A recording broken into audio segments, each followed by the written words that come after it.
الحمد لله حمدا كثيرا طيبا مباركا فيه كما يحب ربنا تبارك وتعالى ويرضى. وأشهد أن لا إله إلا الله وحده لا شريك له، وأشهد أن محمدا عبده ورسوله لا نبي بعده. اللهم صل وسلم على محمد وعلى آله وأصحابه ومن اهتدى بهديه واستنى بسنته إلى يوم الدين.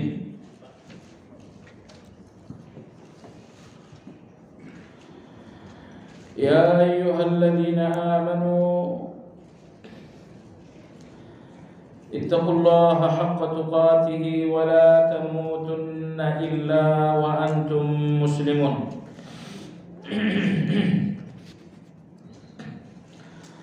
Kaum muslimin wal muslimat rahimakumullah.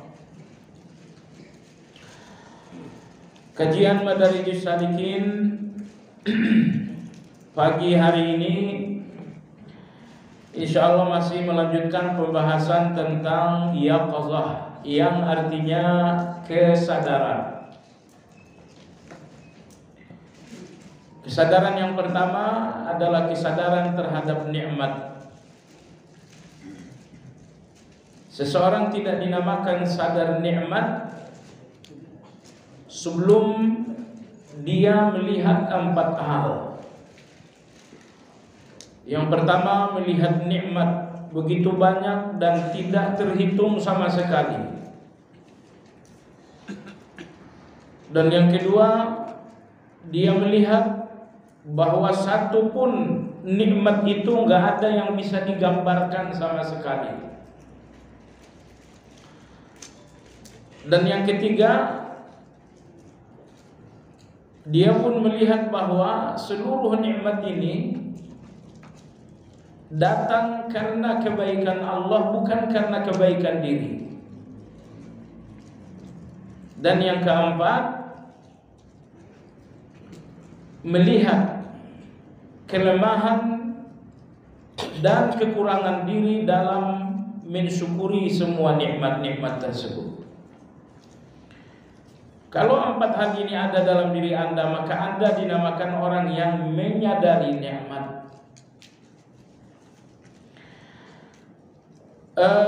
Kesadaran yang kedua adalah kesadaran terhadap dosa. Kapan dinamakan seseorang sadar atas dosa diri sendiri? Yang pertama, ketika Anda melihat dosa tidak sekedar kesalahan, tetapi kehancuran.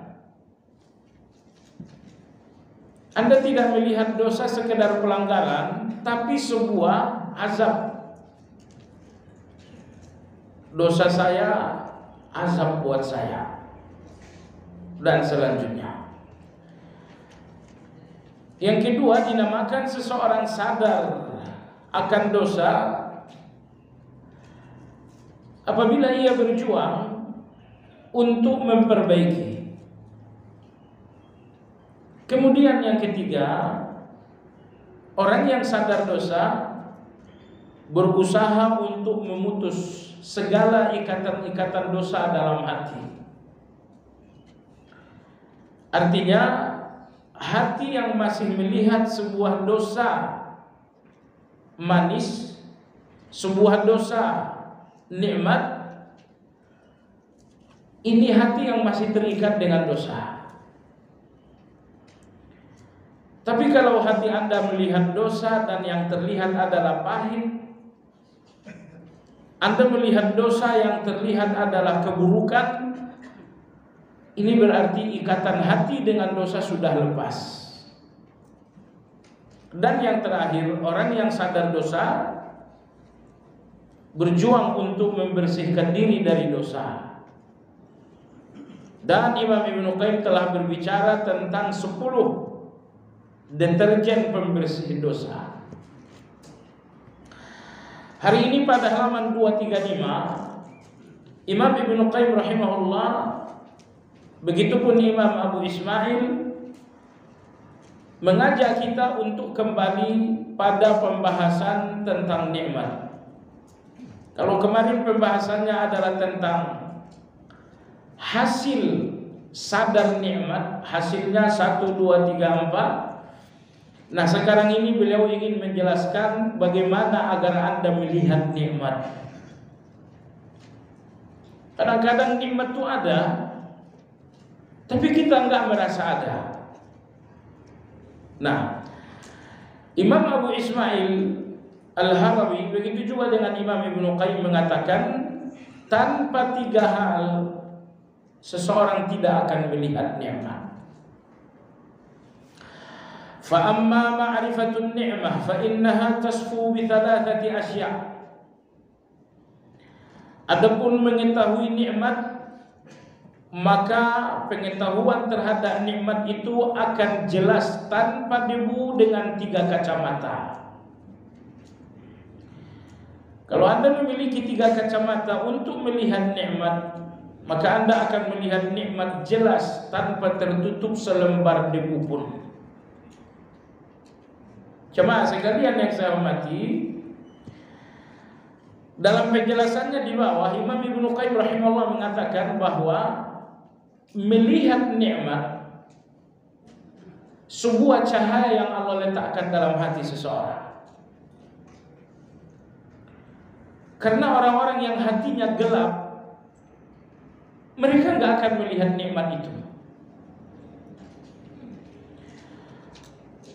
Ibnu Qayyim rahimahullah mengatakan sebagian orang yang malang hanya melihat nikmat Allah sebatas makan dan minum. Mereka hanya melihat nikmat Allah sebatas nikmat yang bersentuhan dengan lahiriah. Ada makan, ada minum, ada pakaian, ada rumah, ada kendaraan, ada kesehatan. Ibnu Qayyim berkata mereka-mereka yang hanya melihat nikmat pada hal-hal yang bersifat lahiriah, ini orang-orang malang. Artinya mereka hanya akan melihat nikmat sedikit, padahal nikmat itu tidak terhitung. Nikmat Allah di dalam hati kita jemaah sekalian jauh lebih banyak daripada nikmat Allah dalam lahiriah kita. Jadi nikmat Allah di dalam hati kita jauh lebih banyak daripada nikmat Allah dalam lahiriah kita. Misalnya Allah letakkan dalam hati kita keimanan. Misal yang kedua, ketika Allah menguji lahiriah kita dengan sakit, Allah uji kehidupan kita dengan musibah, saat yang sama Allah letakkan dalam hati kita kesabaran. Ujian seberat apapun bersamaan dengan kesabaran, percayalah, ujian ini seolah-olah enggak terasa. Jadi ujian itu pahit, tapi akan ternetralisir pahit ujian bersama dengan kesabaran. Jadi pahit ujian itu ada dalam hati kita. Tapi kalau kemudian kesabaran telah memasuki hati, kepahitan-kepahitan ujian akan keluar, diusir oleh kesabaran tersebut.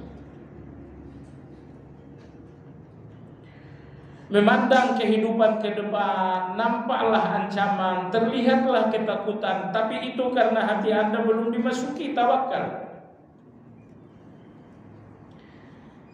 Adapun hati Anda telah dimasuki oleh tawakal, jemaah sekalian, hati yang telah dimasuki tawakal, ketakutan segala bentuknya enggak akan menemukan tempat di dalam hati seperti itu.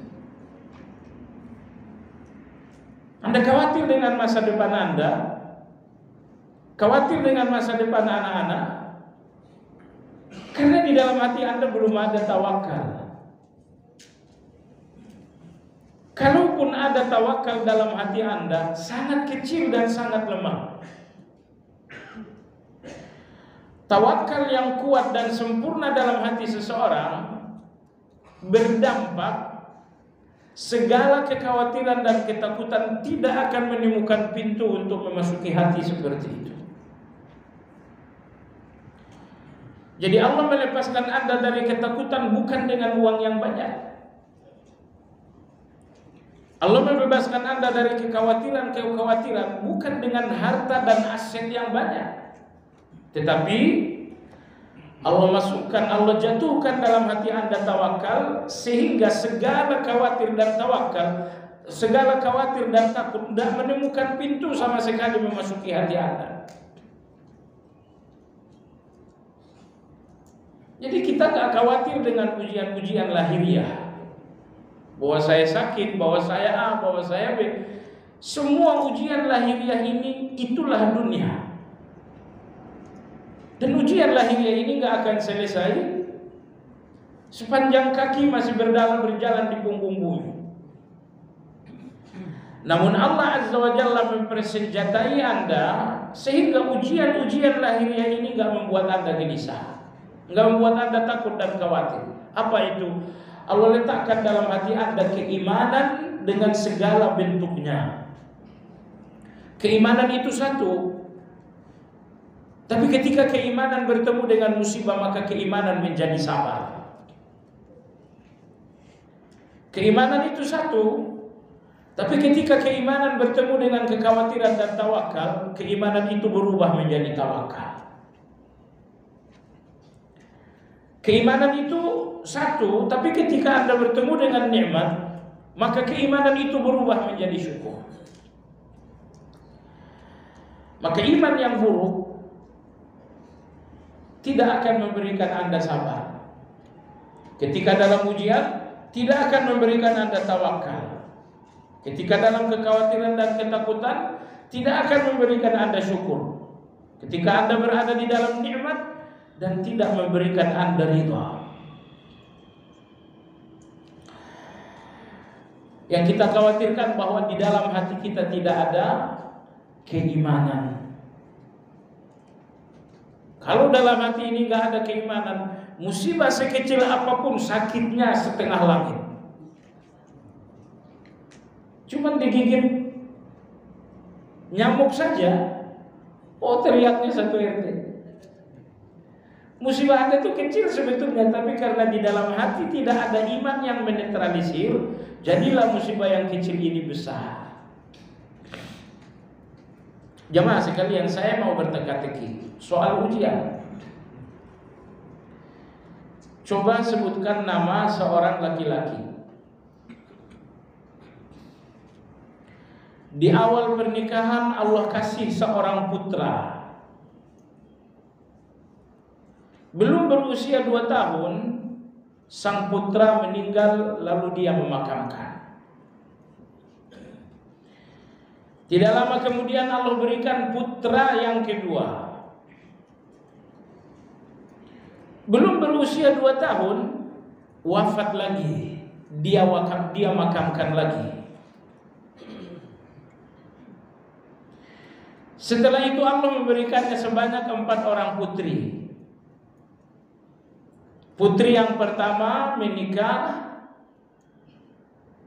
melahirkan seorang cucu, lalu kemudian meninggal dan dia makamkan lagi.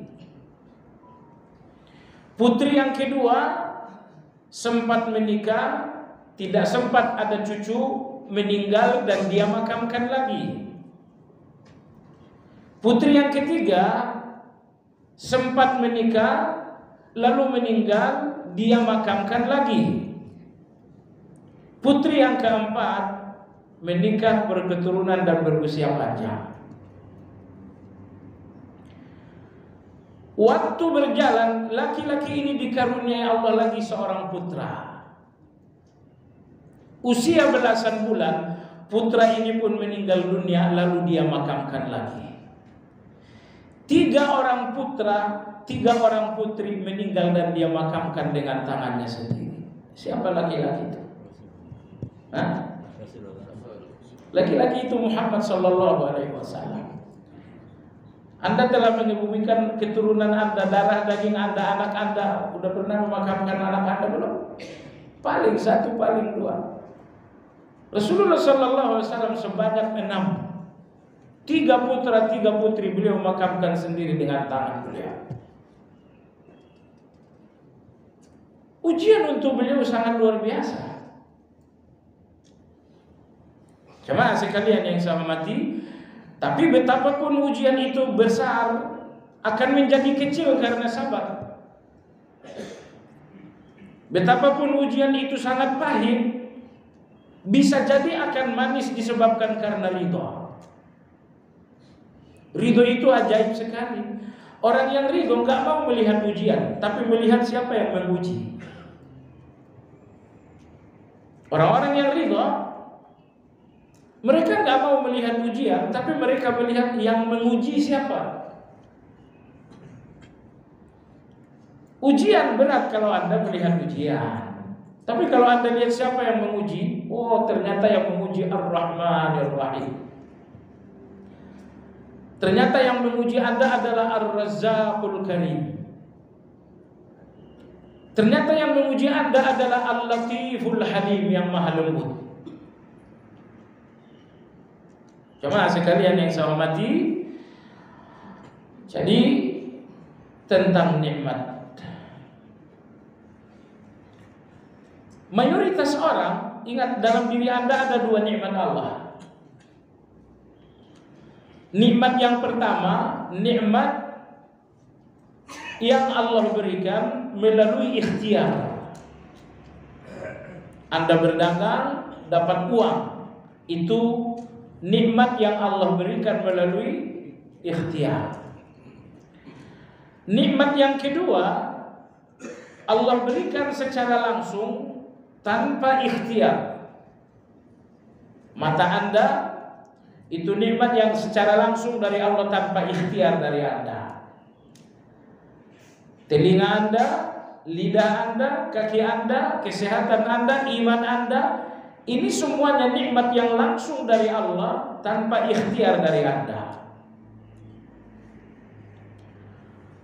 Rata-rata manusia memberikan kegembiraan terhadap nikmat yang diperoleh melalui ikhtiar. Dan mayoritas orang tidak memberikan kegembiraan untuk nikmat yang langsung dari Allah tanpa ikhtiar. Padahal nikmat Allah melalui ikhtiar Anda nikmat murah. Dan nikmat Allah yang secara langsung tanpa ikhtiar nikmat yang sangat mahal. Alasannya, nikmat Allah melalui ikhtiar Anda hilang hari ini, 2 minggu lagi ada ganti. Yang hilang dengan adanya ganti itu murah. Tapi kalau Allah cabut pandangan Anda, jadilah Anda buta, siapa yang mengembalikan penglihatan Anda? Sekiranya Allah tulikan telinga Anda, siapa yang akan mengembalikan pendengaran Anda? Seandainya Allah bisukan lisan Anda, siapa yang mengembalikan bicara Anda? Jadi nikmat yang langsung dari Allah, kalau hilang gak akan ada gantinya sama sekali. Adapun nikmat dari ikhtiar Anda, sekiranya hilang hari ini, 2 minggu, 3 minggu kemudian akan ada ganti dari Allah SWT. Jadi nikmat yang langsung dari Allah itu mahal, gak ada gantinya sama sekali. Masalahnya jemaah sekalian, soal kegembiraan. Kita memberikan kegembiraan yang besar terhadap nikmat dari ikhtiar, dan kita nyaris tidak memberikan kegembiraan terhadap nikmat yang langsung dari Allah tanpa ikhtiar. Ini kezaliman kita. Jemaah sekalian, kalau Anda semacam orang yang sering bersedih hati, kemungkinan besar Anda kurang banyak bergembira. Karena kalau gembira Anda hanya nikmat, hanya terhadap nikmat yang ikhtiar, hanya sesekali Anda gembira. Naik jabatan sekali setahun ya, sekali Anda gembira soal jabatan. Naik gaji, ya mungkin Anda naik gaji 2 kali setahun. Kalau gembira Anda hanya untuk nikmat dari ikhtiar, sesekali saja Anda gembira jemaah sekalian. Tapi kalau Anda mau gembira untuk nikmat yang langsung dari Allah Azza wa Jalla, setiap detik ada kegembiraan. Detik ini mata Anda melihat, Masya Allah, Anda bergembira. Subhanallahil azim.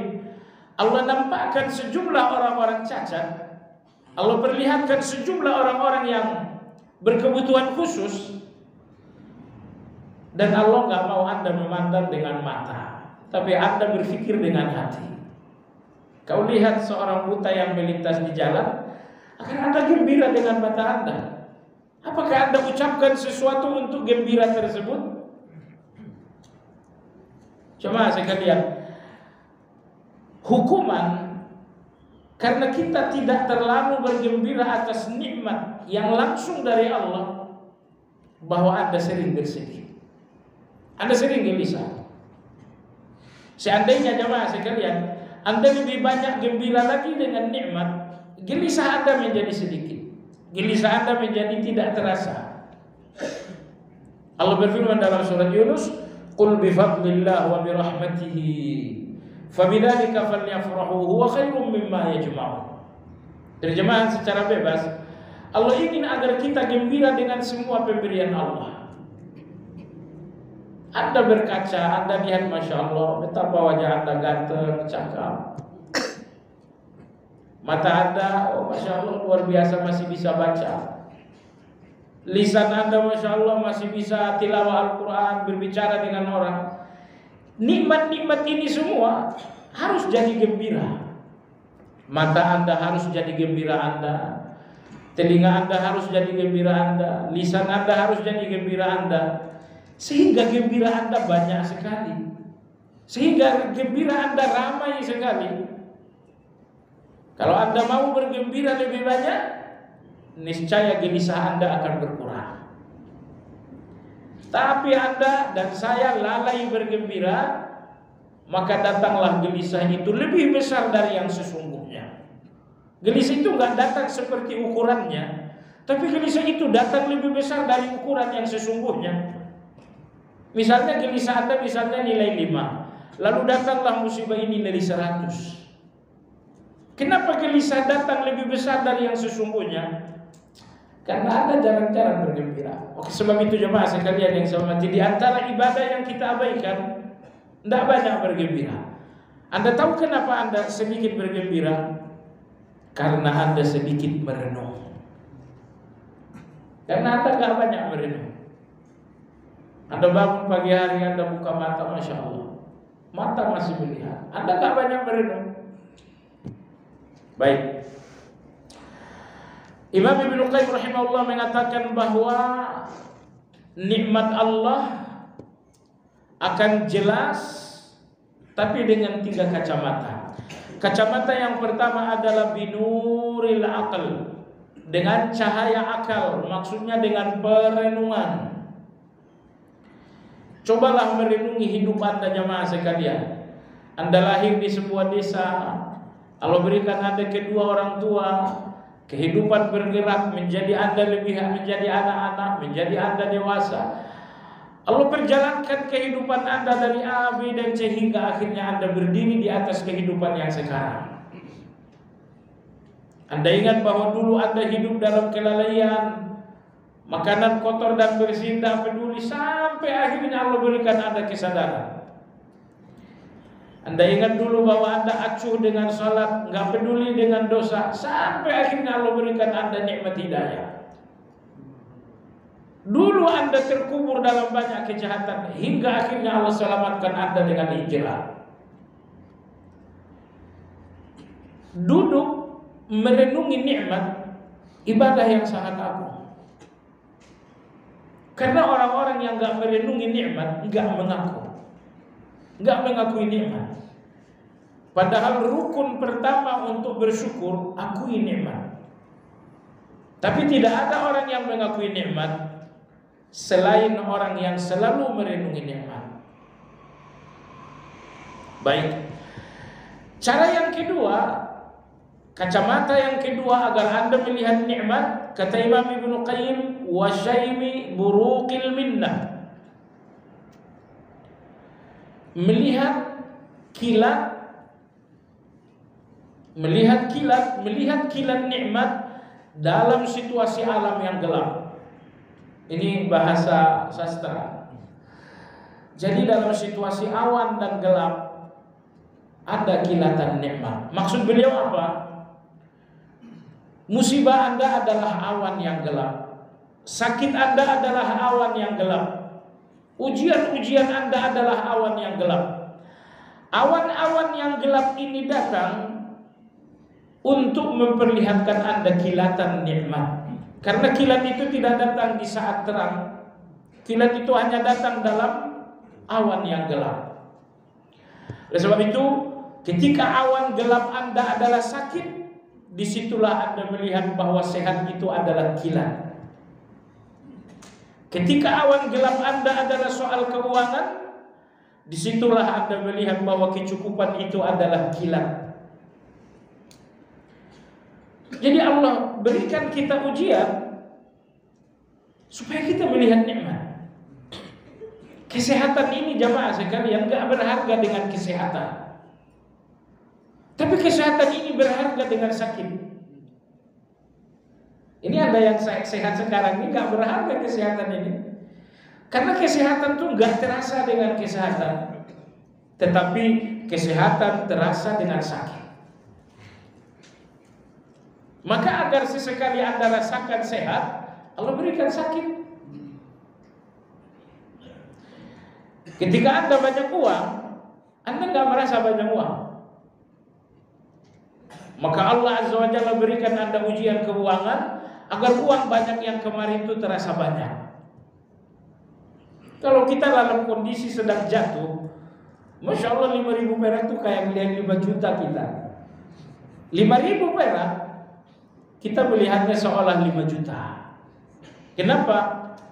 Karena saya dalam keadaan tidak punya uang. Tapi kemarin saya banyak uang. Uang 5 juta ini gak ada artinya, dibuang saja begitu. Maka apabila Allah ingin seorang hamba menyadari nikmat, Allah berikan ujian-ujian nikmat. Allah uji sehat dengan sakit agar sehat itu makin berharga.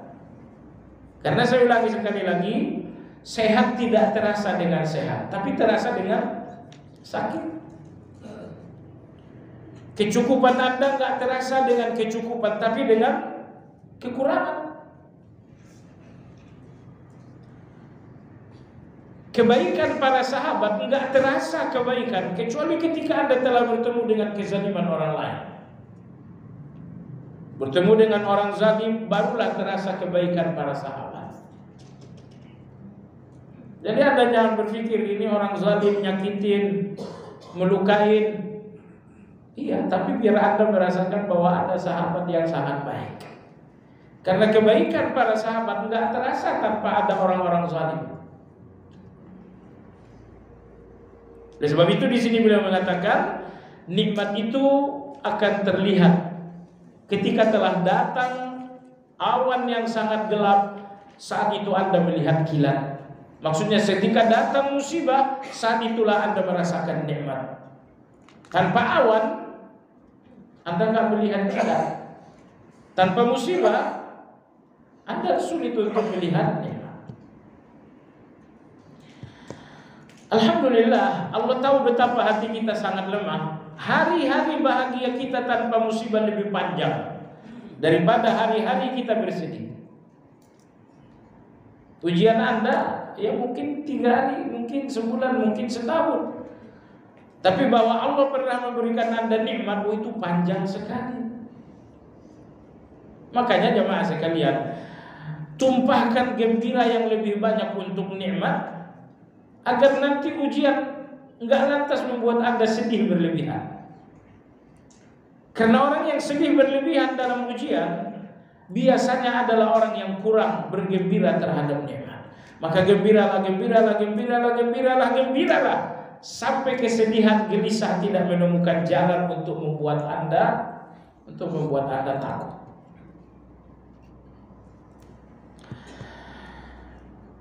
Baik. Jadi lihatlah nikmat dengan perenungan, lihatlah nikmat dengan ujian. Dan yang ketiga kata Imam Al-Harawi, wal i'tibar bi ahlil bala. Renungi keadaan orang-orang yang sedang berada dalam ujian. Pergilah ke rumah sakit, lihatlah orang yang mengerang sakit karena kaki patah.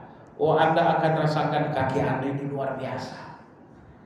Pergilah ke rumah sakit, lihatlah orang-orang yang A, yang B, yang C, yang D. Al-i'tibar bi ahli balad. Pelajarilah orang-orang yang berada dalam ujian agar Anda melihat nikmat yang sangat besar dalam hidup Anda. Oleh sebab itu di sini Ibnu Qayyim rahimahullah mengatakan, di antara kesempurnaan nikmat bagi penghuni surga, Allah nampakkan kepada mereka penghuni neraka. Ini orang-orang yang telah sampai di surga, dan Anda insya Allah salah satunya. Setelah para penghuni surga sampai di surga, Allah nampakkan kepada mereka penghuni neraka. Kenapa demikian? Kata Imam Ibnu Qayyim rahimahullah, karena nikmat surga akan semakin terasa nikmat setelah melihat keadaan orang-orang yang berada di neraka. Saya punya motor, saya nggak rasakan motor saya ini indah kecuali kalau saya lihat orang yang jalan kaki. Oh, motor saya ternyata bagus sekali. Jadi saya ulangi kata Imam Ibnu Qayyim rahimahullah, di antara kesempurnaan nikmat terhadap penghuni surga bahwa Allah nampakkan kepada mereka keadaan penghuni neraka.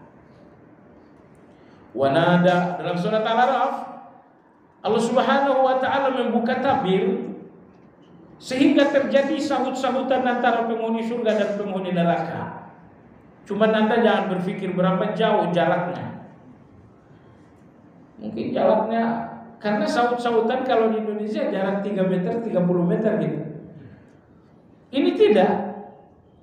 Allah buka tabir sehingga penghuni surga melihat keadaan penghuni neraka, bahkan terjadi sahut-sahutan. Allah berfirman, wa nada ashabul jannati ashaban nar. Pertama penghuni neraka dulu bicara. Wa nada ashabun nari ashabal jannah. Penghuni neraka melihat keadaan penghuni surga. Oh, maka keadaan sakit menjadi lebih sakit. Sebab kalau keadaan saya sakit dan yang saya lihat sakit, sakit saya menjadi kurang. Ternyata saya gak sendirian kan itu.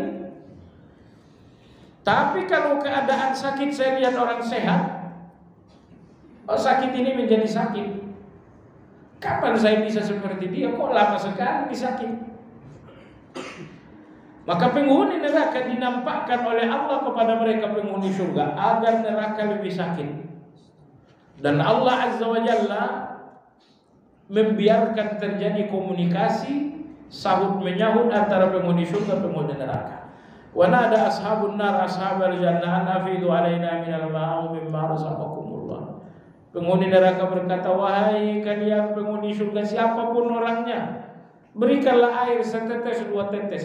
Tidak tahan dahaganya di dalam neraka ini. Lapar, dahaga, tapi yang mereka minta adalah dahaga, air. Karena dahaga lebih sakit daripada sekedar lapar. Lalu penghuni surga menjawab, qala innallaha harramahu 'alal kafirin. Air ini diharamkan oleh Allah bagi kalian orang-orang kafir. Meminta tapi tidak diberikan, lebih sakit kan? Jadi Allah nampakkan kepada penghuni surga keadaan penghuni neraka agar surga menjadi lebih nikmat. Dan Allah tampakkan kepada penghuni neraka keadaan penghuni surga agar neraka menjadi lebih sakit. Maka di dunia ini pun, ketika Allah menampakkan kepada Anda keadaan orang-orang ahlul bala, orang-orang yang sedang diuji, supaya Anda lebih menikmati apa yang Anda miliki. Saya akan menikmati motor saya kalau saya melihat orang yang jalan kaki. Yang jalan kaki pun akan menikmati jalan kaki kalau dia melihat orang yang gak bisa jalan. Maka kalau Anda ingin melihat nikmat, lihatlah orang-orang yang berada dalam ujian. Kalau kita nggak banyak-banyak, nggak sering-sering melihat keadaan orang yang sedang ujian, kadang-kadang kita pun sering tidak melihat nikmat dalam diri kita. Baik. Jadi kata Imam Al-Harwi, inilah 3 kacamata untuk melihat nikmat. Pertama, kacamata pertama, merenunglah. Ambil waktu yang lebih banyak untuk merenung. Dengan merenung Anda menemukan sesuatu yang sangat banyak. Allah Subhanahu wa ta'ala mengancam orang-orang yang gak merenung, hatinya akan mati. Terkhusus merenungi Al-Quran. Karena merenung itulah yang menghidupkan hati kita. Ya. Kacamata yang kedua adalah ujian. Allah uji Anda dengan sakit agar Anda tahu betapa nikmatnya sehat. Kacamata yang ketiga adalah lihat keadaan orang-orang yang minus. Nah, yang ketiga ini ditegaskan Nabi kita dalam hadis sahih. Beliau bersabda, "Unzuru ila man huwa dunakum, wa la tanzuru ila man huwa fawqakum." Kata Nabi SAW, biasakan lebih banyak melihat ke bawah, dan sedapat mungkin jangan melihat ke atas.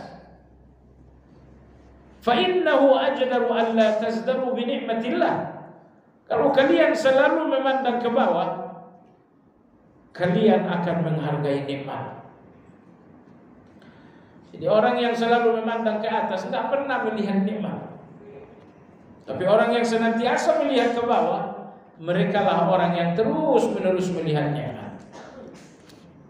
Baik.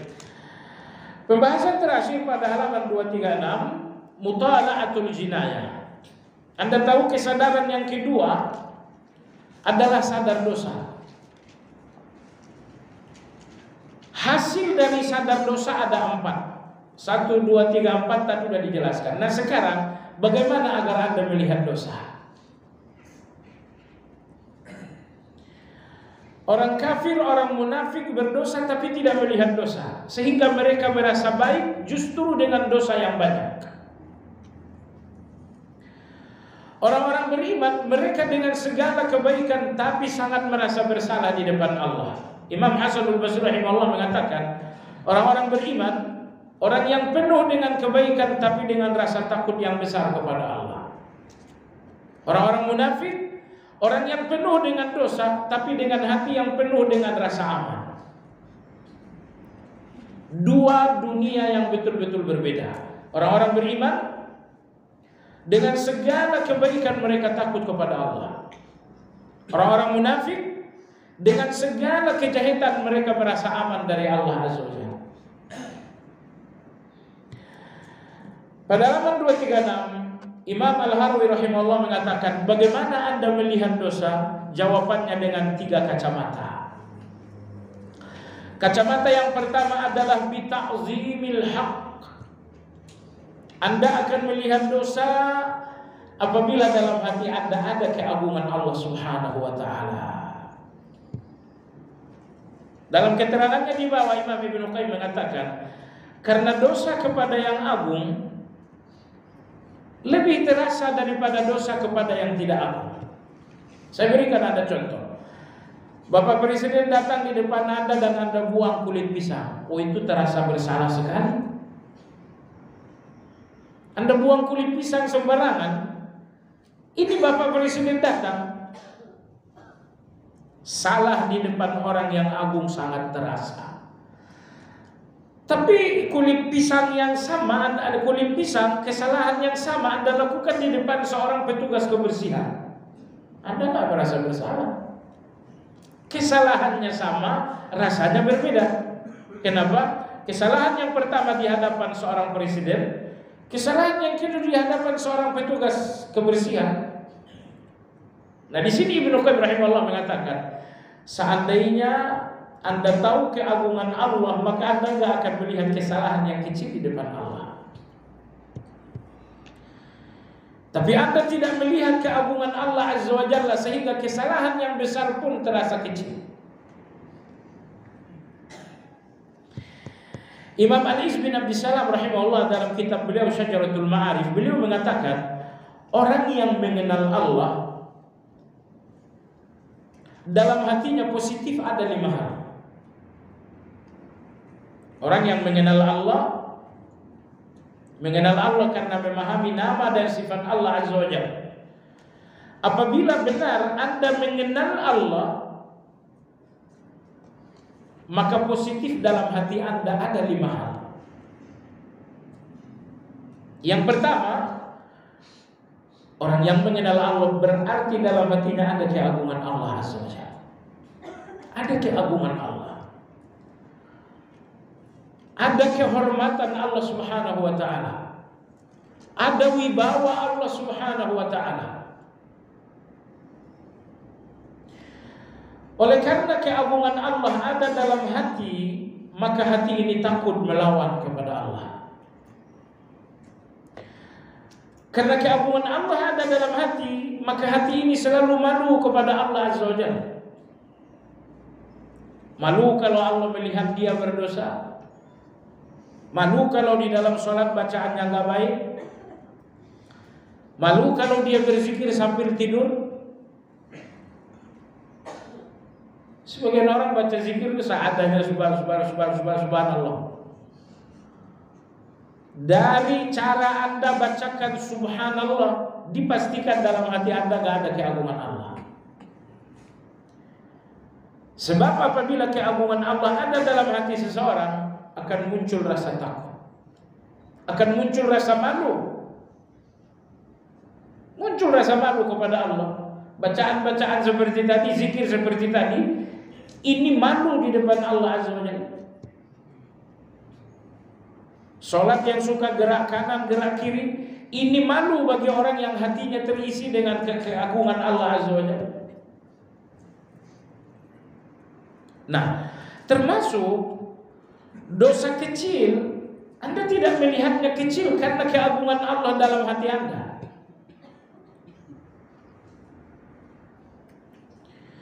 Termasuk kebaikan kecil itu nggak akan kecil lagi karena keagungan Allah dalam hati Anda. Subhanallahil Nabi kita dalam hadis mengatakan, walhamdulillahi tamla'ul mizan.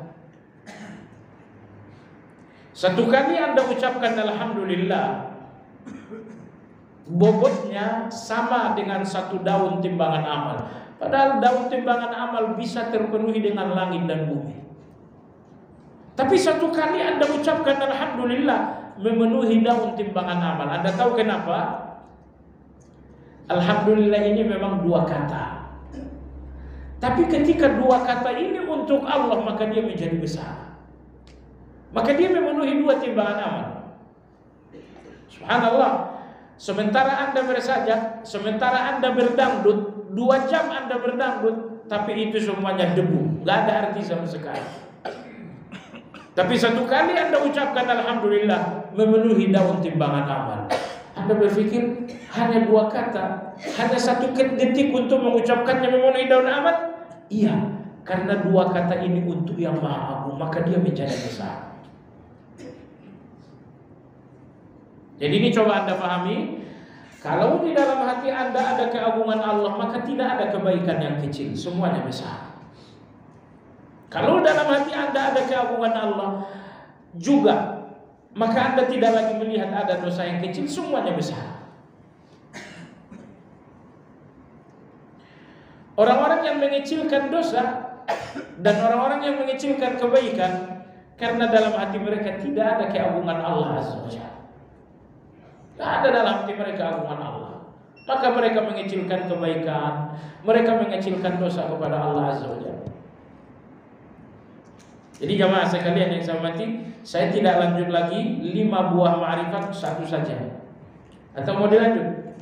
Buah ma'rifat yang kedua adalah cinta, buah ma'rifat yang ketiga adalah tawakal, buah ma'rifat yang keempat dan kelima adalah takut dan harap. Ini 5. Ini 5. Ini kalau kita bahas 1 jam nggak cukup. Maka kita ambil yang pertama saja, yaitu keagungan Allah Azza wa Jalla. Anda salat sunnah 2 rakaat, Seandainya Anda tahu keagungan Allah, 2 rakaat nggak cukup untuk Allah. 10 rakaat pun belum pantas untuk Allah. 1000 rakaat pun nggak pantas untuk Allah Azza wa Jalla.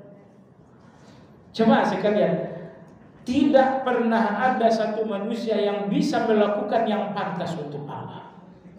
Jangankan Anda, sekelas nabi-nabi pun tidak ada yang berhasil melakukan sesuatu yang layak dan pantas untuk Allah. Karena Allah itu agung. Kalau saya cuma seorang tukang parkir, Anda datang di kondangan saya, amplop Anda 5.000 pas buat saya. Tapi kalau saya seorang presiden, amplop Anda 1 juta itu kecil sekali.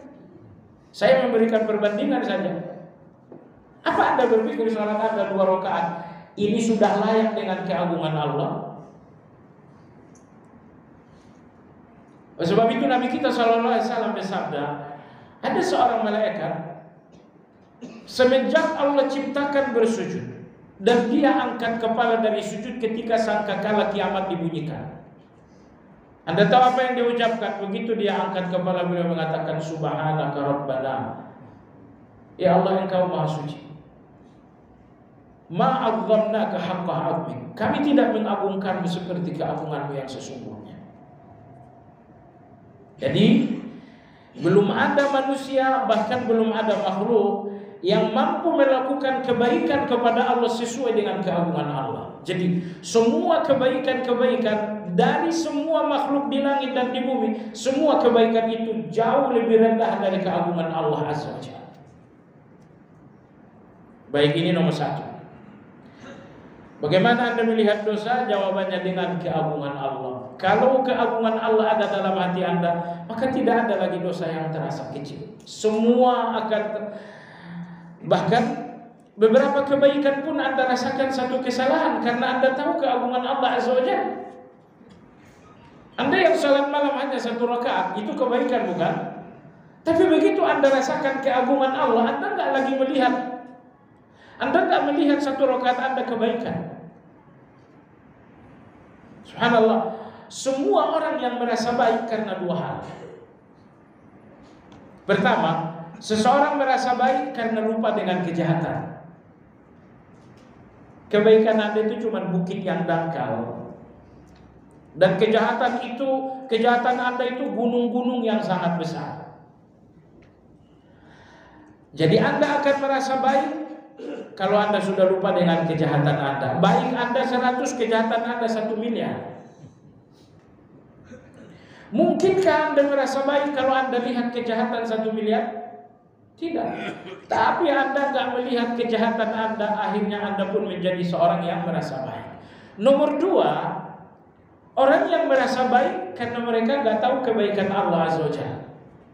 Seandainya Anda tahu keagungan Allah, Anda sadar kebaikan Allah, maka nggak ada kebaikan Anda di depan kebaikan Allah. Karena setiap kebaikan Anda justru kebaikan Allah Subhanahu wa Ta'ala. Apa kebaikan Anda? Anda bersedekah. Ini kebaikan Anda, uangnya Allah yang ngasih. Gerak hati Anda untuk bersedekah, Allah yang ngasih. Sehingga jamaah sekalian, di depan yang maha baik Anda gak akan melihat kebaikan lagi, karena semua kebaikan Anda adalah kebaikan Allah Subhanahu wa Ta'ala. Anda salat, itukah kebaikan? Tapi siapa yang menggerakkan hati Anda salat? Allah. Siapa yang memberikan Anda hidayah untuk salat? Allah Azza wa Jalla. Ternyata kebaikan Allah mendahului kebaikan Anda. Allah berikan Anda kebaikan berupa kesadaran, akhirnya Anda baru melakukan kebaikan yang kedua. Kebaikan Anda bukan kebaikan Allah mendahului semua kebaikan Anda.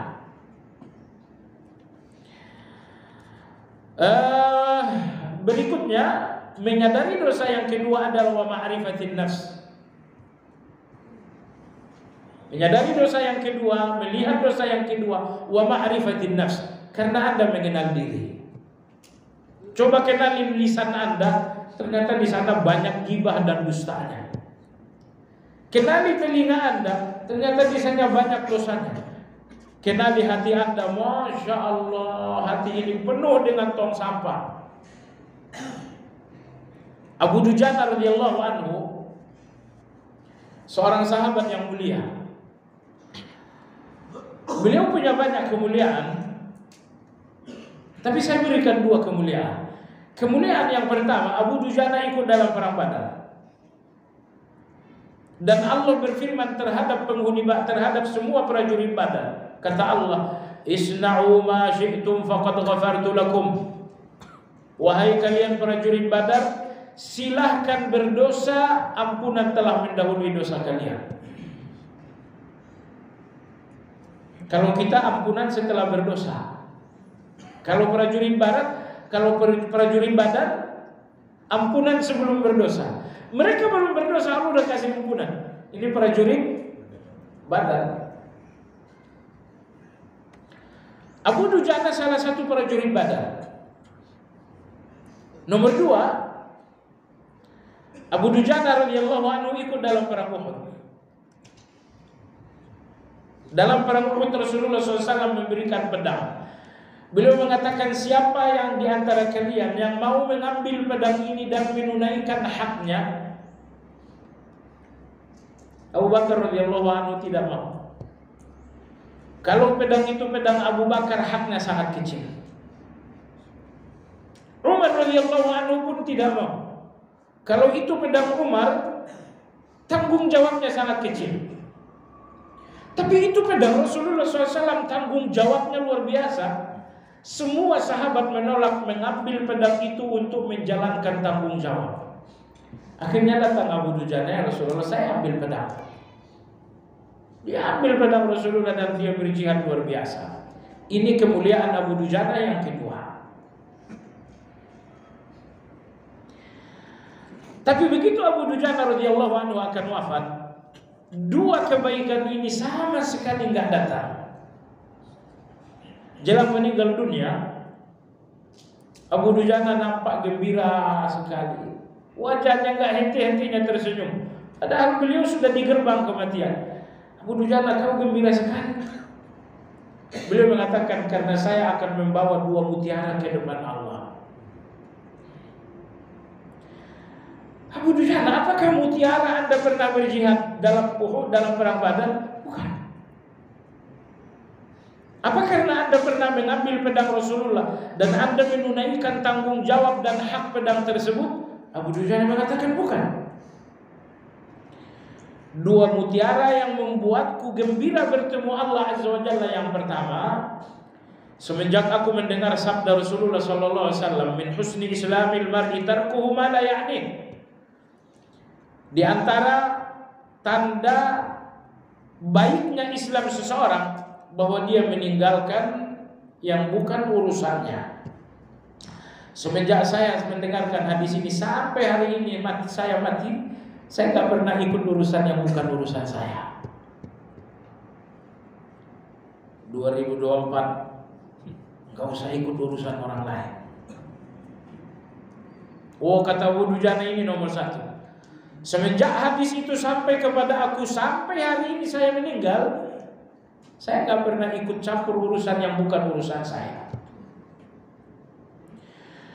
Nomor dua kata Abu Dujana radhiyallahu anhu, semenjak saya dapatkan Islam ini sampai hari ini saya akan meninggal, saya nggak pernah tidur dengan kebencian kepada seorang muslim. Pernah nggak saya tidur membawa kebencian kepada seorang muslim? Kata dia, semenjak Islam sampai hari ini saya nggak pernah tidur dengan kebencian terhadap seorang muslim. Maka Abu Dujana radhiyallahu anhu beliau mengatakan, saya gembira bertemu dengan Allah karena saya akan membawa dua mutiara ini. Jadi maksud saya adalah, kalau kita melihat hati kita kotor sekali, nggak seperti Abu Dujana. Anda kalau mau tidur malam mungkin 500 kebencian di dalam. Tadi malam Anda tidur, besok malam Anda tidur, cobalah Anda lihat hati Anda. Siapa nama-nama yang Anda kerangkeng dalam kebencian hati Anda jelang tidur? Fulan, ternyata ada 500 orang, ada 10. Makanya kurang-kurangi juga mengenal orang, supaya nggak terlalu banyak yang dibenci.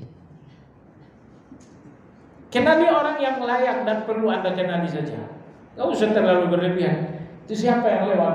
Kamu usah terlalu. Oh itu orang bajunya begini, siapa itu orang? Yang kira-kira nggak ada manfaat gak usah dikenal. Jadi nomor 2, Anda akan mengenali dosa, kata beliau, ma'rifatun nafs, kalau Anda mengenali diri. Ya Allah, kalau kita memang mengenali diri dari ujung rambut sampai ujung kaki semuanya dosa. Dari sejak dewasa sampai hari ini entah berapa miliar dosa.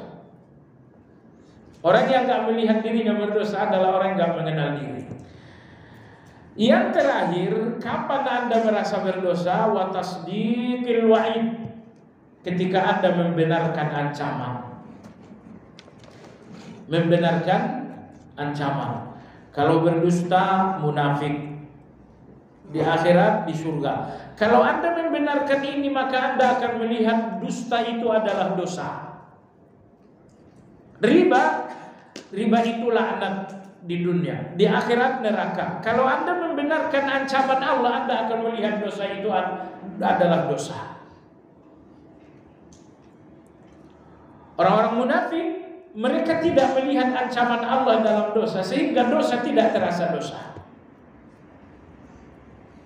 Orang munafik, meskipun mereka 10 kali, 20 kali zina dalam sehari, waliyahulillah, mereka tidak membenarkan ancaman, sehingga mereka tidak merasakan dosa.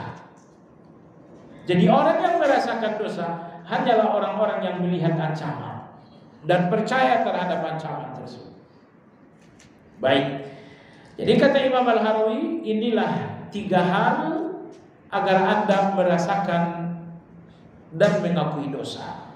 Pertama, dalam hati Anda ada keagungan Allah, itu akan membuat Anda merasa dosa dengan dosa.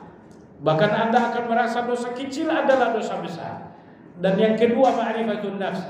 Anda kenali diri Anda, maka Anda pun akan melihat dosa Anda. Dan yang ketiga, Anda percaya dengan ancaman-ancaman Allah, maka Anda pun akan sadar, Anda pun akan mengaku dengan dosa. Pelaku dosa yang tidak percaya dengan neraka tidak merasa berdosa. Wallahu a'lam. Demikian pembahasan kita hari ini, semoga bermanfaat. Barangkali